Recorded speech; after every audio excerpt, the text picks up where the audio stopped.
It's Jets Weekly with your host, Connor Hrabchak. Hello everyone and welcome into another edition of Winnipeg Jets Weekly. My name is Connor Hrabchak. On today's episode, we are still talking about an undefeated Winnipeg Jets squad. They are now 8-0-0 on the season, and this past week, they hit the road for a 3-game road trip and picked up 3 huge wins against St. Louis, Seattle, and Calgary to remain undefeated and tie their franchise record for a longest winning streak. And it's all to begin the 2024-25 season. Let's kick it off, starting with that game in St. Louis against the Blues. This was a physical, tight-checking game between two Central Division opponents, and the Jets on the road came away with the 2 points. And the stats behind me here tell the story of a tight-checking game. The shots, 24 in the win for the Winnipeg Jets to 29 for the St. Louis Blues. The expected goals, 2.62 to 3.15. The Corsi, 63 shot attempts to 60 in the Jets' favor. And the power play strikes again. Some really nice goals in this game for the Winnipeg Jets. One from Colin Miller, who blasted a 94-mile-an-hour slap shot from the blue line past Jordan Binnington. And then just minutes later, Kyle Connor from the left circle beats Jordan Binnington over the blocker side. 2 gorgeous goals that gave the Jets the lead at the time, and they hung on in the third period. Connor Hrabchak with a huge toe save off of Braden Shen in the dying seconds to secure the 2 points for the Winnipeg Jets. This was a really solid road game. Like I said, the power play strikes again, and that theme carried through the week, but another big win for the Jets, who at the time moved to 6-0-0 with a game against Seattle on deck.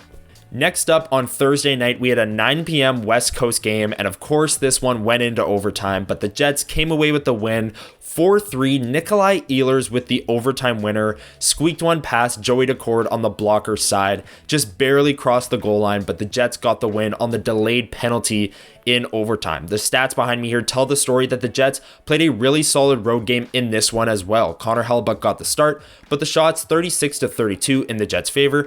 The expected goals a little more in Seattle's favor. You'd want to see the Jets generate more than 1.72. The shot attempts pretty even, 52 to 56, and the special teams was a complete wash in this game.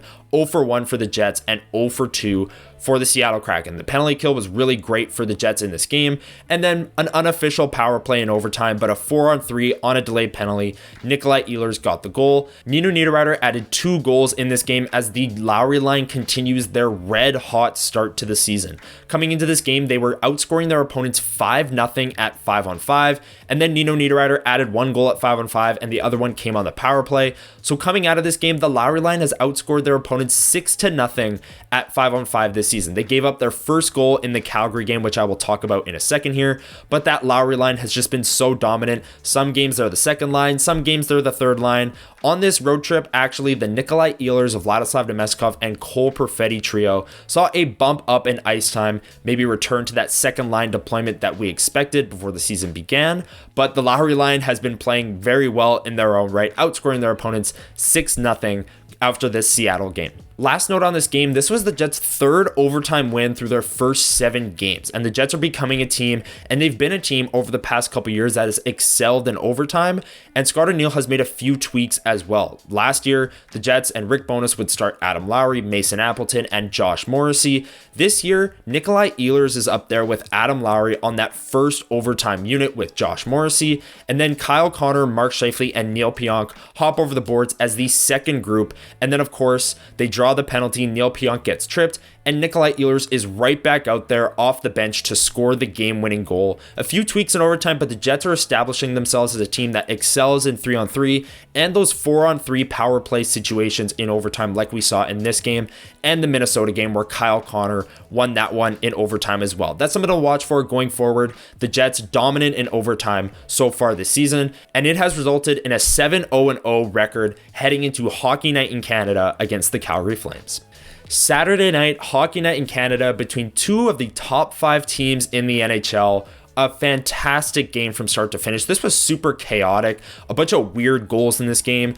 2 goals in the first minute and a half. Both weird. Michael Backlund scores from a tight angle on Eric Comrie, who got the start. And then Nikolai Ehlers banks one in off of Rasmus Henderson's skate. And we were at 1-1 on 2 very weird goals just a minute and a half into this game. And that carried through the entire time. A 5-3 win for the Winnipeg Jets, Cole Perfetti with the eventual game winner, giving the Jets a 4-3 lead with 3.5 minutes remaining on the power play. That second unit continues to get it done. And the power play in this game, 2 for 4. They're still the best power play in the NHL through the first 8 games here. And they also held Calgary's power play to 0-4 while going 2 for 4 on their own power play. So the special teams has been a massive factor in the Jets' 8-0 start to begin the season. And this game was no different. At 5-on-5, the Jets did play a solid game as well. 35 shots, 29 for Calgary, 3.5 expected goals for the Jets, and 2.46 for Calgary. A lot of those expected goals came on a 5-on-3 power play where the Jets were just peppering Dustin Wolf with shots, and he was up to the task for all of them. Still not sure how the Jets didn't score on that 5-on-3 advantage because they had plenty of chances. And the shot attempts a little bit in Calgary's favor, 74-65. But again, the special teams can swing a game. We saw it last year in the other direction where the Jets would dominate a team at 5-on-5 but lose the game because their special teams wasn't up to the task. But so far this season, it has been a complete 180. Best power play in the NHL, a top 8 penalty kill as well. And this game, without their special teams, would have been a lot closer. The special teams dominated, and the Jets moved to 8-0 on Hockey Night in Canada against the Flames. And not only did the Jets kill 4 of the Flames' power plays, but they also scored shorthanded. A big adjustment that we saw in training camp was that Kyle Connor and Mark Scheifele were going to kill penalties this season as a bit of an aggressive approach, and we saw that pay off in this game. Kyle Connor fought through a Blake Coleman check and scored on the penalty kill, the power kill if you want to call it. A great play by Adam Lowry and Kyle Connor on that penalty kill to give the Jets the lead at the time. Here's what Scott O'Neill had to say after about the game in general and Kyle Connor scoring on that penalty kill. Yeah, there was a little bit of everything. Obviously, getting scored on first shift off our goalie's head, and a lot was happening. Real proud of our penalty kill in the second period. Found a way. Combs made some big stops, so we found a way to get out of that one. And then obviously in the third we got a chance on it. I like the fact that we were shooting pucks on our 5-on-3. Wolf made some big stops on their end as well, but I like the momentum that kind of carried us in after that, and then we scored finally again after. But that was an entertaining game for the fans. I don't know about coaches, but it was entertaining for the fans. How about the effort by Kyle Connor on the shorty to fight through the check? Yeah, I mean, we've talked about, we were using him this year because he is a threat when the puck happens to go the other way, and he pushes people back, and that's what you like to see, and there's a great play by Lau. But you know what?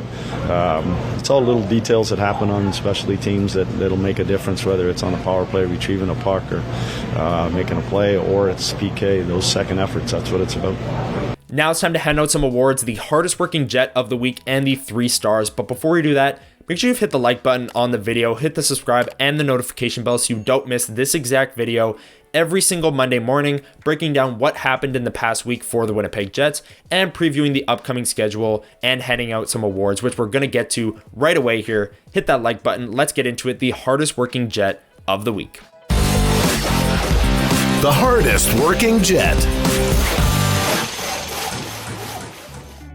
The hardest working Jet, I'm going to give it to the captain. This is a cop-out answer, but Adam Lowry is my hardest working Jet of the week. I brought up that stat that the Lowry line has outscored their opponents 6-0 this year. After the Calgary game, it's 7-1. They gave up their first 5-on-5 goal against in Calgary. But Adam Lowry, every single game on the road, is setting the tone, battling in corners early on in games. He's a big part of why that penalty kill was perfect this week and even scored a goal. He assisted on Kyle Connor's goal. So Adam Lowry, the captain, setting the tone, leading the example as always. He's my hardest working Jet of the week. And now, the Jets Weekly 3 stars of the week. My 3rd star of the week is Kyle Connor, and he just continues to score goals. While that top line at 5-on-5 is maybe giving up a little bit more than they're generating, Kyle Connor doesn't need glorious chances to score, and he is proving that over and over again, just like that goal in St. Louis where he beat Jordan Binnington on the blocker side. But so far, through 8 games this year, an incredible start for Kyle. 6 goals, 4 assists, 10 points, and 29 shots on goal. He is one of 8 players on the Jets who has at least a point per game pace through these first 8 games. 8 players, that is scoring by committee, and Kyle Connor's leading the way with 6 goals. He's my 3rd star of the week. My second star of the week is Nino Niederreiter, and I brought it up. That line has been so dominant to begin this season. He had 2 goals in that game in Seattle. He even scored in St. Louis, and that Lowry line continued their dominance in the Calgary game, scoring a goal at 5-on-5 on that one as well. And he's also a big part of that second power play unit as he assisted on the Cole Perfetti game winner. So far this year, 8 games played, he's got 4 goals, 4 assists, and 8 points, and 20 shots on goal. That line is the identity line for the Winnipeg Jets. They're cycling the puck in the offensive zone, and Nino Niederreiter is a huge part of that. He's my second star of the week. My first star of the week is Cole Perfetti, and what a week it was for that line. First, Cole Perfetti puts up the 3-assist performance in St. Louis, an incredible game from him and his line mates. Then Nikolai Ehlers scores the OT winner in Seattle. Cole Perfetti adds an assist on that one as well on a Nino Niederreiter goal. And then in Calgary, Cole Perfetti scores the eventual game winner on the power play with 3.5 minutes left and drops down to one knee and gives a celebration that we haven't seen from Cole Perfetti in a while, known for not showing too much emotion, but he showed it in that moment. Hockey Night in Canada, put your team up 1 with 3 minutes left. Love to see the celebration there. 8 games played, 3 goals, 6 assists, and 9 points so far this year. And a lot of that has come in the last 5 games for Cole Perfetti, if not all of it. So a great start to the year for Cole Perfetti after a rough first 2 or 3 games, but he has fully hit his stride now and he's playing some of the best hockey of his career. Cole Perfetti is my first star of the week. Let's take a quick look at the Winnipeg Jets' upcoming schedule for the week, and they're going to start on Monday, October 28th against the Toronto Maple Leafs, where they will put their undefeated record to the test inside Canada Life Centre against Toronto. Should be a great atmosphere inside the arena. I can't wait for that one, and the Jets and Leafs have had some great games over the past couple years, so that should be a fun one on Monday night. Jets at Red Wings on Wednesday night. We're actually hosting a Winnipeg Sports Talk watch party for this game at Boston Pizza Polo Park.